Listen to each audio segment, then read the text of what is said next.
अस्सलाम वालेकुम स्टूडेंट्स उम्मीद है आप सब खैरियत से होंगे। आज हमारा जो टॉपिक है वो है सेट। सबसे पहले हम सेट को डिफ़ाइन करते हैं। डेफिनेशन है अ set is a collection of well defined and distinct objects. Set जो है ये कलेक्शन होती है ऑब्जेक्ट्स की जो कि वेल डिफाइंड हो और डिस्टिंक्ट हो।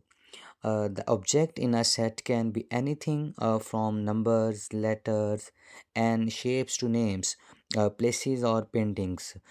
But there is usually something that they have in common or a certain condition they fulfill. Set में कुछ भी हो सकता है, नंबर्स हो सकते हैं, लेटर्स हो सकते हैं, शेप्स टू नेम्स हो सकते हैं, प्लेसेस के नाम हो सकते हैं, पेंटिंग्स के नाम हो सकते हैं। और सेट में जो नंबर्स हैं इनकी कलेक्शन हो सकती है। Student, now we discuss members of set. The objects in a set are called the elements और members of the sets. Set के जो ऑब्जेक्ट्स हैं उनको हम सेट के मेंबर्स कहते हैं, या सेट के हम उनको एलिमेंट्स कहते हैं। जी student, now we shall discuss examples of sets. First example is set of natural number. Natural number start होते हैं वन से, 1 2 3 एंड सो ऑन, कंटिन्यूसली ये चलते रहते हैं। अगर इन्हीं नेचुरल नंबर के साथ अगर हम ज़ीरो का इजाफा कर दें तो ये सेट ऑफ होल नंबर्स बन जाते हैं, जिसको हम डब्ल्यू से डिनोट करते हैं।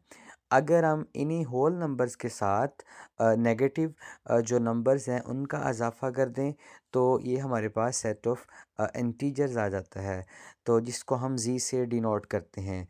और students, set of rational number एक ऐसा सेट होता है जिसमें हम किसी भी नंबर को जो है वो पी ओवर क्यू की फॉर्म में लिख सकें। इसमें Q not equal to zero ये कंडीशन होती है कि क्यू की वैल्यू कभी भी ज़ीरो नहीं होगी। इसके बाद हमारे पास है सेट ऑफ इर्रेशनल नंबर। वो तमाम नंबर जो कि रैशनल ना हो इर्रेशनल कहलाते हैं। जैसा कि एग्जांपल में अगर आपके पास कोई प्राइम नंबर है, इसके ऊपर स्क्वायर रूट है, तो वो इरेशनल नंबर होगा। उसके बाद है set of real numbers.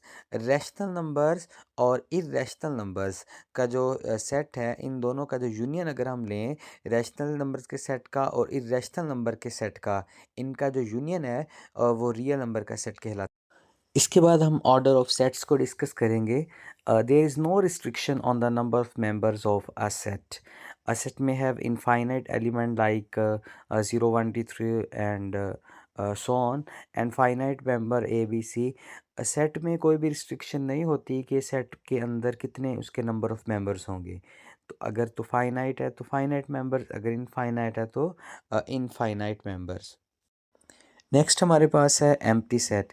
N empty set denoted as और फाई के सिंबल से या खाली एम्प्टी सेट के जो सिंबल से हम इसको डिनोट करते हैं, contain no element. Empty set में कोई भी एलिमेंट मौजूद नहीं होता। स्टूडेंट, एक बात का ख़ास ख्याल रखना है, अक्सर बच्चों की ये मिस्टेक होती है कि वो फाई का जो सिंबल है वो बना के उसके गिर्द करली ब्रैकेट लगा देते हैं, तो कहते हैं ये कि एम्प्टी है। करली ब्रैकेट के अंदर जब कोई एलिमेंट लिखा जाना है तो इसका मतलब है वो सिंगलटन बन चुका है। अगर उसमें एक है, ये फाई के आपने अराउंड करली ब्रैकेट्स लगा दी हैं, तो इट मीन आप उसको सिंगलटन बना रहे हैं, वो फिर एम्प्टी नहीं रहेगा। तो याद रखिएगा कि एम्प्टी सेट में कोई भी जो एलिमेंट है वो नहीं होता। तो अगर आपने फाई लिखना है तो फिर फाई ही लिखें, या फिर सिंपली करली ब्रैकेट्स लगा के उसके अंदर कोई भी एलिमेंट जो है उसके अंदर कोई भी एलिमेंट मौजूद नहीं होना। नेक्स्ट हमारे पास है finite set. A set is finite if it can be counted और has a known last elements. एक सेट फाइनाइट तब होता है या तो हम उसे काउंट कर सके, उसके नंबर ऑफ़ जो मेंबर्स हैं, नंबर ऑफ़ एलिमेंट्स हैं, उनको हम काउंट कर सके, या फिर उसकी लास्ट टर्म मौजूद हो। तो हम कह सकते हैं कि ये आपके पास फाइनाइट सेट है। एग्जांपल्स आपके पास हैं 1 3 5 एंड सो ऑन। देखिए इसमें लास्ट टर्म 9 हमें पता है, तो ये आपके पास फाइनाइट होगा। इसी तरह एक नीचे एग्जांपल दी गई है, उसमें उसकी लास्ट टर्म हमारे पास है n, उसमें भी हमारे पास लास्ट टर्म है, तो हम कह सकते हैं कि ये दोनों सेट जो एग्जांपल्स हैं ये फाइनाइट सेट की हैं। इसके बाद है infinite set. If a set is not finite it is termed infinite. Simple सी बात है, अगर सेट फाइनाइट नहीं है तो वो इनफाइनाइट होगा। तो इसका मतलब ये हुआ कि ऐसा सेट जो फाइनाइट ना हो वो इनफाइनाइट होता है। तो उसमें ए फाइनाइट में लास्ट टर्म मौजूद होती है, इसमें लास्ट टर्म मौजूद नहीं होती। For example set of natural number 1 2 3 and so on चलते जा रहे हैं। इसके बाद सेट ऑफ इंटीजर्स, उसमें भी हमें लास्ट टर्म का पता नहीं है। तो इस तरह हम ये जो एग्जांपल है नेचुरल की है, इंटीजर की है, होल की है, ये सारी की सारी इनफाइनाइट सेट की हैं।